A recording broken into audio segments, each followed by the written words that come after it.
Vous écoutez Ose être toi avec Amanda, le podcast qui vous accompagne sur le chemin de l'authenticité et des relations qui font du bien. Ici, on parle de tout ce qui peut vous permettre de vous sentir plus libre et pleinement vivant. Dans chaque épisode, je vous propose des pistes de réflexion et des clés concrètes avec douceur, audace et humour pour vous décomplexer et vous déculpabiliser. Parce qu'être soi, c'est un sacré voyage. Si ce podcast vous plaît, n'hésitez pas à le partager à quelqu'un qui en aurait besoin et à qui ça pourrait faire du bien, à le liker et à laisser un commentaire, parce que c'est grâce à vous s'il continue d'exister, de grandir et d'inspirer d'autres personnes.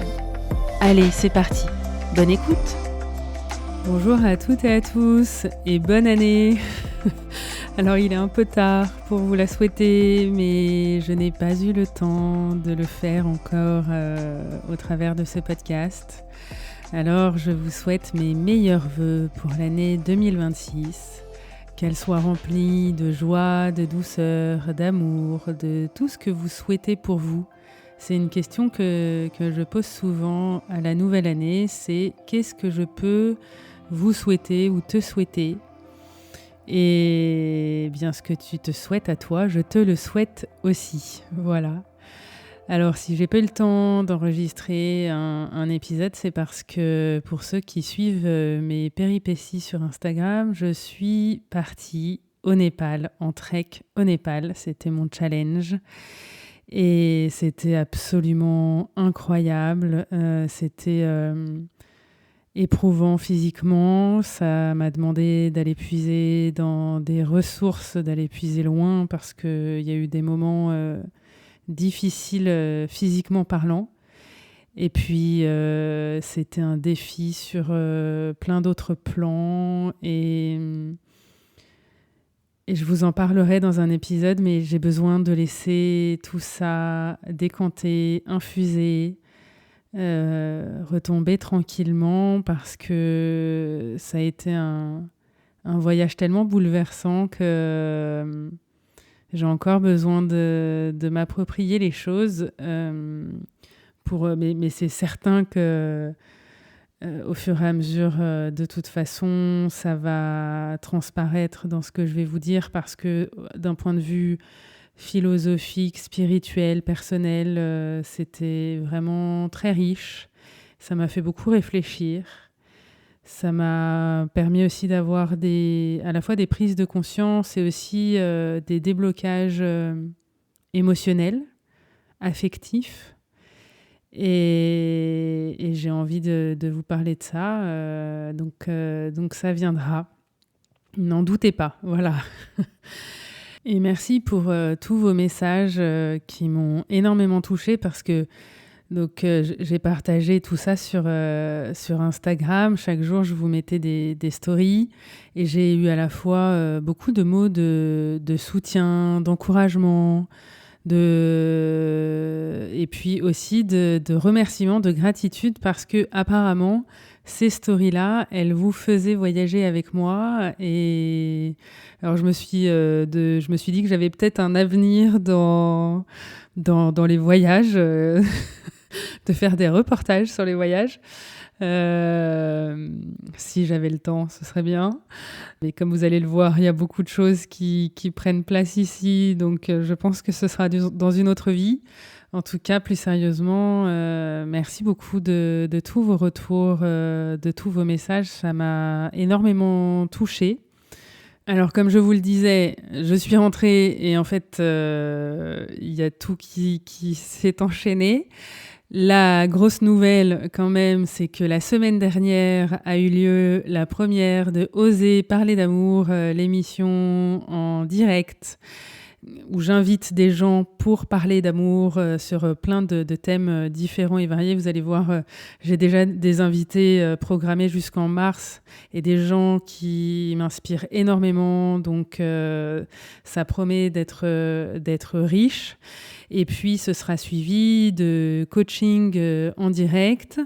C'est gratuit. Je vous remets le lien en description de cet épisode. Vous pouvez vous préinscrire pour recevoir le lien du direct. Vous pouvez me suivre sur Instagram aussi parce que c'est là que je mets toutes les infos en story. Et vraiment, je vous invite à venir faire l'expérience du direct. Vous pouvez aussi écouter, si vous n'êtes pas disponible le mercredi à 20h, vous pouvez écouter ça en replay sur toutes les plateformes d'écoute avec le titre « Oser parler d'amour ». Et puis sinon, je vous remets aussi le lien en replay en description de cet épisode. En tout cas, je suis très très heureuse de pouvoir vous proposer ce format-là. J'ai eu la question, donc ne vous inquiétez pas, je ne vais pas arrêter les podcasts. C'est vraiment 2 formats très différents. La seule chose qui va changer, c'est le jour de diffusion, puisque l'émission étant le mercredi soir, je vais proposer le podcast plutôt en début de semaine désormais. Et puis, au fur et à mesure, proposer encore bien d'autres choses, parce que j'ai plein d'idées, je me sens dans une phase assez créative, assez inspirée et je déborde d'énergie pour le faire. Comme vous pouvez le constater, je suis assez intense et en fait je suis traversée par beaucoup d'énergie et donc j'ai besoin de projets pour pouvoir faire quelque chose de cette énergie-là, parce que si j'en fais rien, les ennuis commencent. Donc je vais continuer à vous proposer beaucoup d'autres choses.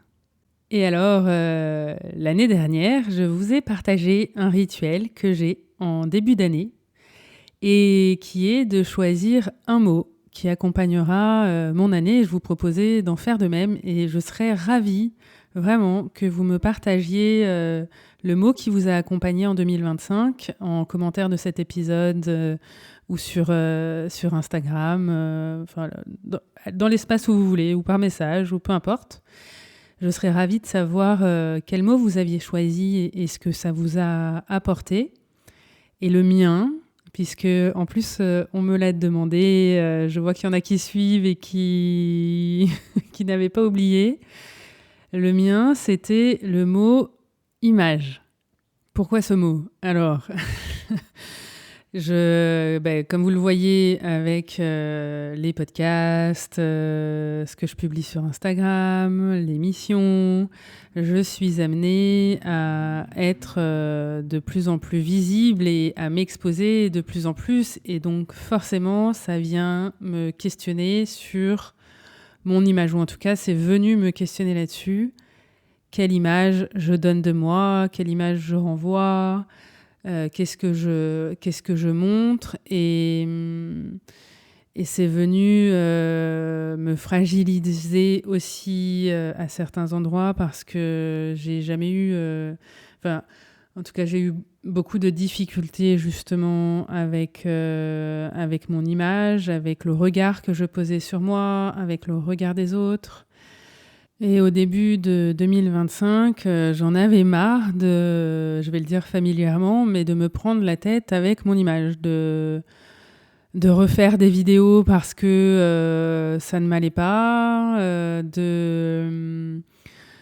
de retravailler pendant des heures au montage ce podcast parce que j'avais des tics de langage, parce que j'avais ma langue qui fourchait, parce que tout un tas de défauts que j'entendais à l'oreille et qu'il fallait que je lisse. Et donc, quand on lisse, on perd en spontanéité, on perd du temps, on perd de l'énergie. Et donc, j'en avais marre et j'avais envie d'apprendre à me lâcher la grappe avec ça, à me détendre, à ne plus poser un regard aussi dur sur moi et surtout ne plus me soucier justement de mon image. Et je vais pas tout décortiquer ici parce que c'est pas ma séance d'analyse, j'ai ma psy pour ça. Mais ça fait lien avec ce que j'avais envie de vous partager et sur le fait d'accepter d'être vu, d'accepter de vous montrer, de sortir de votre cachette, d'accepter de vous exposer, d'accepter le regard des autres et aussi de déplaire. de ne pas être parfait ou parfaite, de faire des erreurs. Donc je vais essayer de développer ça pour vous donner quelques clés pour vous tranquilliser avec vous-même et peut-être d'aller vers plus d'épanouissement, vers plus d'ouverture, vers ce que vous voulez pour vous. Parce que quand on s'empêche d'être vu, quand on se cache, on ne peut pas être aligné avec ce qu'on veut réellement, on ne peut pas aller chercher ce qu'on veut réellement, et on va sans cesse se restreindre, se diminuer, s'empêcher, s'annuler aussi, on va faire taire, on va étouffer ce qu'on ressent, que ce soit nos besoins, nos sentiments. Et on ne peut pas vivre une vie pleinement épanouie et enrichissante si on n'accepte pas d'être vu, et je vais même aller plus loin que ça, si on n'accepte pas de déranger. Parce que dès lors que vous allez prendre votre place, que vous allez être visible, ça risque de déranger certaines personnes.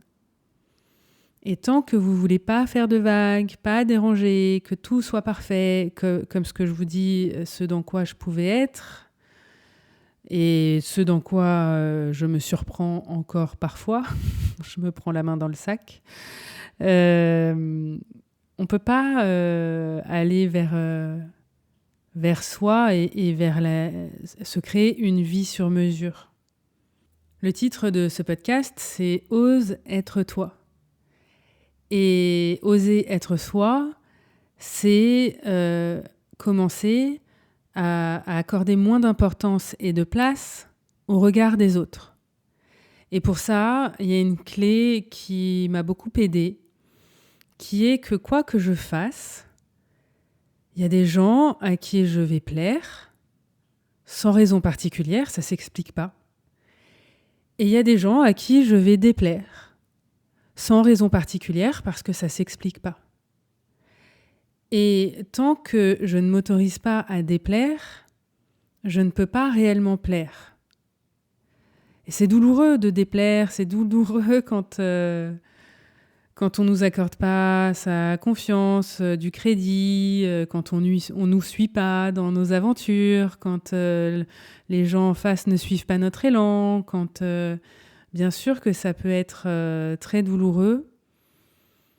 Et en même temps, c'est libérateur parce que ceux qui sont dans cet élan, qui nous suivent, qui nous font confiance, qui ont envie de partager avec nous, ils sont là vraiment pour nous.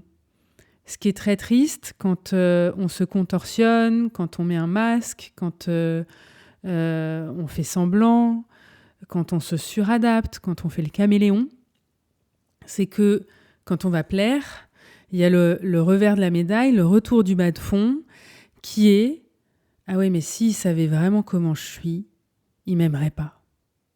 Donc non seulement c'est douloureux parce que je m'oublie, je me sacrifie et je me transforme en quelqu'un que je ne suis pas vraiment. Et derrière, quand ça fonctionne, eh bien, j'en suis jamais réellement satisfaite parce que c'est pas vrai.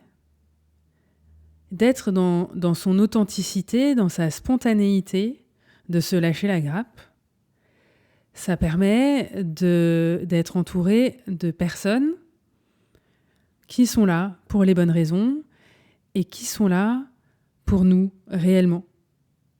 Donc déjà, ça libère, ça détend. Et puis, c'est aussi de se dire que les personnes qui ont envie de vous juger, quoi que vous fassiez, elles vont vous juger, elles vont vous critiquer. Et parfois, on peut perdre beaucoup d'énergie, beaucoup de temps, même d'argent, à essayer de convaincre, à essayer de prouver qu'on a raison, qu'on est dans son bon droit, ou à essayer de prouver qu'on a de bonnes intentions. Et en fait, plus on va essayer de prouver ça, et plus, généralement, en plus ça produit l'inverse. plus j'essaye de convaincre ou de me justifier, et plus je suis en train de donner raison à ce que j'essaye de combattre. Et je crois que c'est Thomas d'Azenbourg qui dit régulièrement, quand je cherche à convaincre, je dois me demander quel est le con que j'ai vaincu.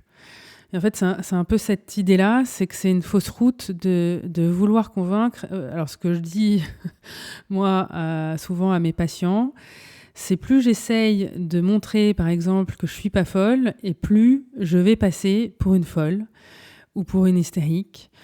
Plus je vais essayer de montrer que j'ai raison, et plus je vais m'embourber et commettre des erreurs qui vont me donner tort, même si j'avais raison en premier lieu. Donc, c'est une fausse route. Et accepter de passer pour ce qu'on n'est pas, parfois pour le méchant ou la méchante de l'histoire, accepter que des personnes nous en veuillent, que des personnes mal interprètent ce qu'on a dit ou ce qu'on a fait ou ce qu'on a voulu dire ou voulu faire.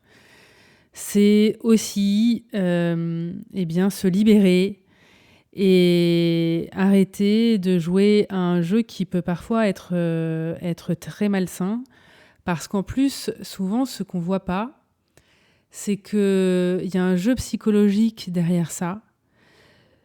C'est-à-dire qu'il y a des gens qui sont très doués pour vous faire culpabiliser ou pour vous faire croire que si vous ne faites pas ce qu'ils attendent, eh bien, ils vont penser du mal de vous. Donc, ça vous oblige à être tout le temps à leur service. Et à chaque fois que vous vous écartez du chemin qu'ils ont décidé que vous alliez prendre, eh bien, et c'est souvent à leur avantage, eh bien, vous êtes un affreux ou une affreuse, vous devriez avoir honte de vous, vous devriez je ne sais quoi, simplement parce qu'à un moment, vous avez décidé de faire les choses dans votre intérêt, que vous décidez de faire les choses pour vous et plus pour eux ou en fonction d'eux. Et donc, c'est un piège. Si vous essayez de contenter quelqu'un qui fait ça, vous allez être subordonné en permanence à cette personne. Donc attention, parce que c'est aussi ça de vouloir convaincre que je suis bien intentionnée, donc je vais continuer à être en service, donc je vais continuer à faire ce que tu attends, je ne vais pas te décevoir, je ne vais pas me choisir, et je ne vais pas être heureux ou heureuse à terme. Et de toute façon, ce qui est le pire là-dedans, c'est que la personne ne sera jamais satisfaite. Puisque la satisfaction, c'est vous rendre votre liberté. Donc, il n'y a aucune raison qu'elle soit satisfaite. C'est vain, c'est perdu d'avance. Donc, accepter d'être vu, c'est aussi ça. C'est aussi accepter qu'on puisse nous traiter d'égoïstes, ne pas être d'accord avec nous, qu'on puisse nous en vouloir. Parce que j'exprime l'être authentique que je suis. Je pose des limites qui sont saines. Je vais pour moi, je fais selon mes désirs, j'avance sur mon chemin, sur ma voie, et ça ne va pas plaire à tout le monde. Ça ne veut pas dire que je ne garde pas mon éthique personnelle et relationnelle et que je suis dans le manque de respect. Mais même en gardant beaucoup de respect et en suivant simplement ma voie, ça risque d'attiser des choses que je ne contrôle pas. Ça risque de provoquer des réactions émotionnelles chez certaines personnes qui ne sont pas agréables. Et c'est ça, d'accepter d'être visible, de sortir de sa cachette. Alors, pour sortir de sa cachette, bien évidemment, ça veut dire d'avoir consolidé des choses à l'intérieur de soi, de se sentir suffisamment en sécurité, d'avoir appris à se défendre si jamais je suis attaquée ou si on m'en veut, de la bonne manière, au bon endroit, de pouvoir être en fait mon supporter number one, être mon garde du corps et mon ange gardien en même temps, et d'être là pour moi si jamais il y a quelque chose qui tourne mal, quelque chose qui ne va pas dans le sens de ce que j'avais imaginé ou de ce que j'avais souhaité. Et ça se travaille, ça se consolide. C'est ce que j'appelle gagner en consistance, qui est à l'intérieur de soi quelque chose une base consistante. Et on peut d'abord avoir besoin de s'appuyer sur l'extérieur, que ce soit dans votre entourage ou d'aller chercher des professionnels. Dans une psychothérapie, par exemple, c'est aussi à ça que ça sert, de pouvoir s'appuyer là-dessus pour pouvoir l'intégrer et que ça devienne quelque chose de naturel, d'établi à l'intérieur de vous. Et alors être vu, être visible et être à l'aise avec l'idée d'être parfois sur le devant de la scène ou au centre de l'attention, c'est un principe d'exposition. C'est-à-dire que c'est comme tout le reste que je vous dis souvent, c'est un apprentissage, c'est un entraînement. Et plus on y va et plus on s'y habitue et plus ça devient habituel et facile, ou en tout cas moins inconfortable. Il y a encore des moments où ça peut être inconfortable, mais dans l'ensemble, plus j'y suis habituée et plus c'est familier, et plus je vais être à l'aise avec ça jusqu'au jour où la question ne se pose presque plus. Il y a un stress qui reste sain. Par exemple, quand je dois prendre la parole en public ou quand il y a quelque chose d'affectivement engageant. J'avais une séance il n'y a pas très longtemps avec une femme qui, après une longue période de sa vie où elle rencontrait personne et donc elle était célibataire, et en fait elle a fait une rencontre qui est très belle, qui est vraiment, ça m'a fait tellement plaisir pour elle. Et elle avait très peur. Et en fait, je lui ai dit, mais c'est une bonne chose d'avoir peur, parce que si tu n'avais pas peur, ça voudrait dire que ça ne compte pas, que tu t'en fiches, qu'il n'y a pas d'enjeu. Donc là, ta peur, c'est pas un mauvais indicateur. Ça vient te dire que, waouh, enfin, il se passe quelque chose. Ça vient me bousculer, ça vient me déranger à l'intérieur de moi, là où c'était finalement très tranquille depuis des années, puisqu'il se passait pas grand-chose. Eh bien, ça vient me percuter. Forcément, ça génère de l'inconfort et de la peur. Mais c'est de bon augure, tant mieux.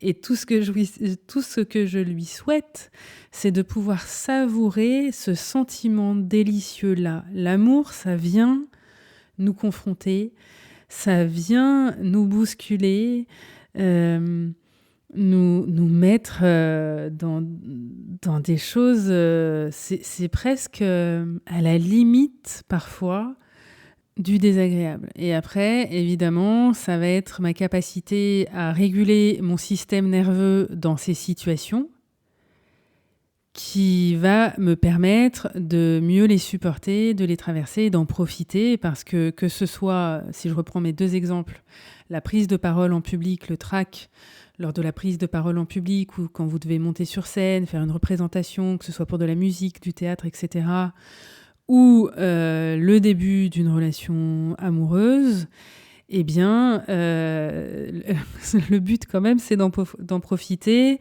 et que ça se passe bien et que ce soit une belle expérience et que ce soit une expérience enrichissante.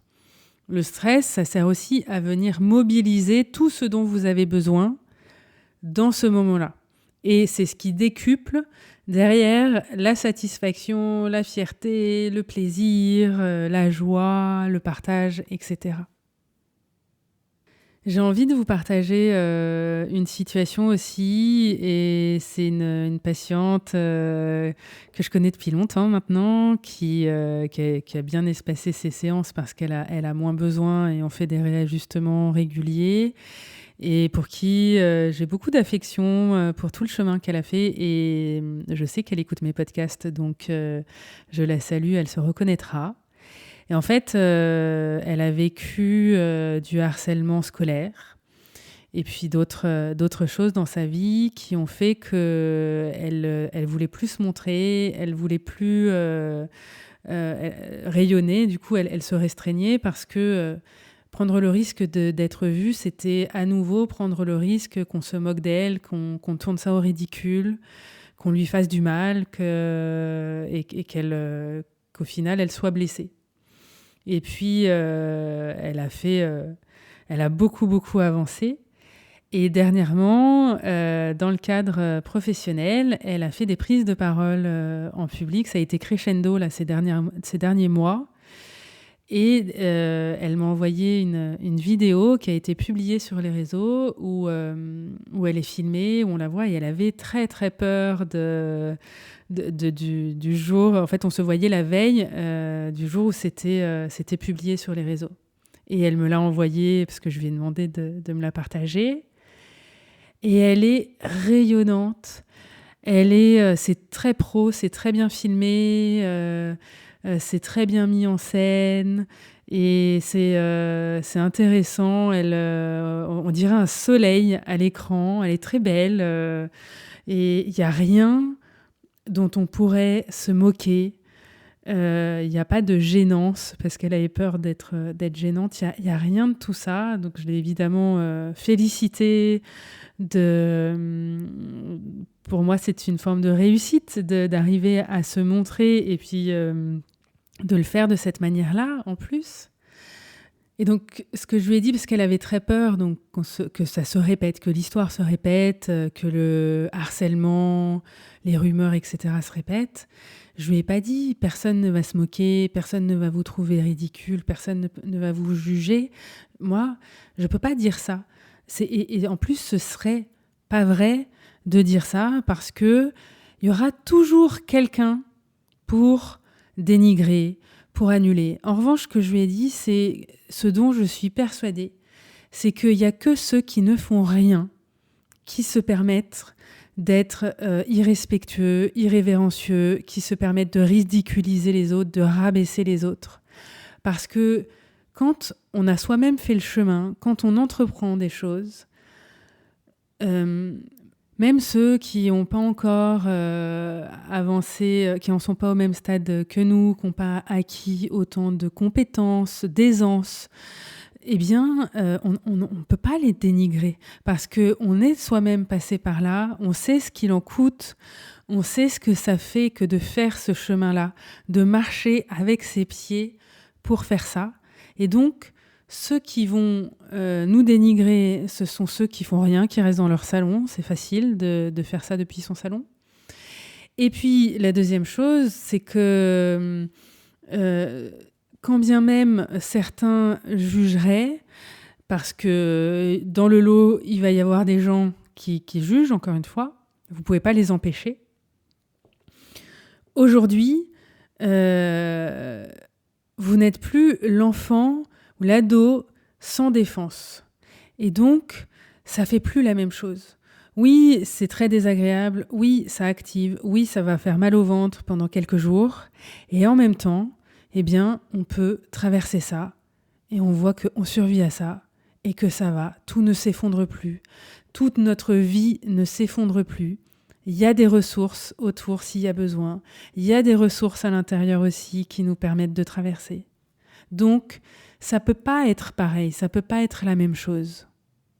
Et la dernière chose que je lui ai dite, c'est qu'il y a certaines personnes dans son entourage immédiat, dans son environnement, on va le dire comme ça, qui, à chaque fois qu'elle rayonne, qu'elle réussit, l'attaquent ou en tout cas lui font des réflexions très désagréables.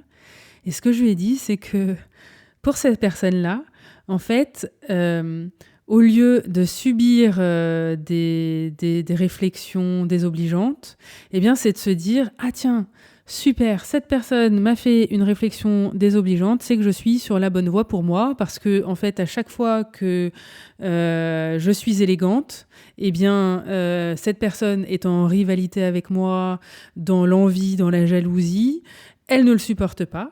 Donc en fait, c'est un très bon indicateur pour moi. C'est un indicateur inversé pour prendre la température. Eh bien, ça veut dire que les jours où cette personne me fait une réflexion, je suis sur la bonne voie. Les jours où elle m'en fait pas, je dois me poser des questions. Et ça peut vraiment vous aider avec certains ou certaines.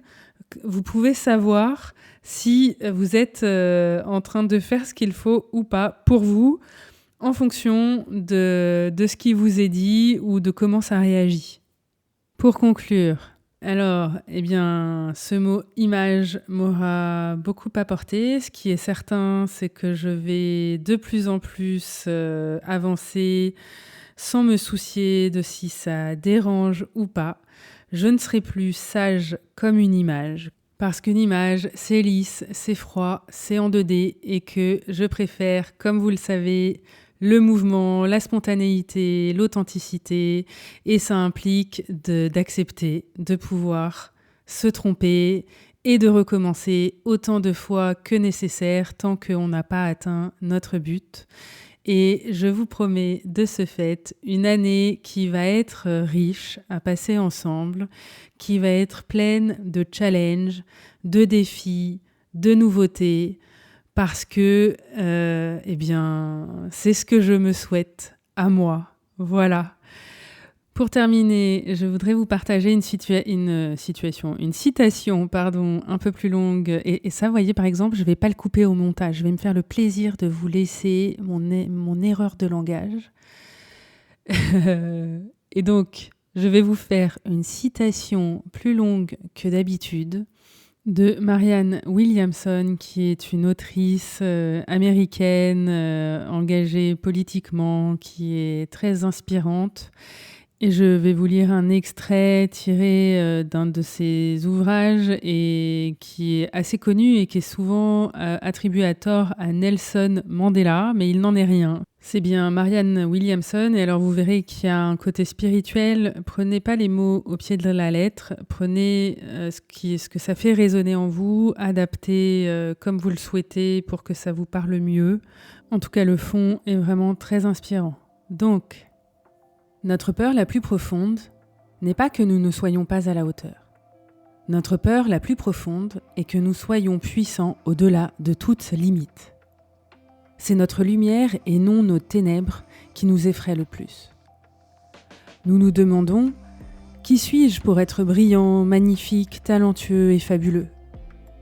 En fait, qui es-tu pour ne pas l'être ? Tu es un enfant de Dieu. Te restreindre et voir petit ne rend pas service au monde. Il n'y a rien de brillant à se diminuer afin que les autres ne puissent pas se sentir menacés autour de toi. Nous sommes tous nés pour briller, comme des enfants le font. Nous sommes nés pour rendre manifeste la gloire qui est en nous. Elle n'est pas seulement chez certains d'entre nous, elle est en chacun de nous. Alors que nous laissons notre propre lumière briller, inconsciemment, nous donnons aux autres la permission d'en faire de même. Alors que nous nous libérons de notre propre peur, notre présence libère automatiquement les autres. Voilà, j'espère que cet épisode vous aura inspiré pour bien commencer l'année et pour aller vers ce que vous vous souhaitez réellement. Je vous remercie pour votre écoute et je vous dis à très vite.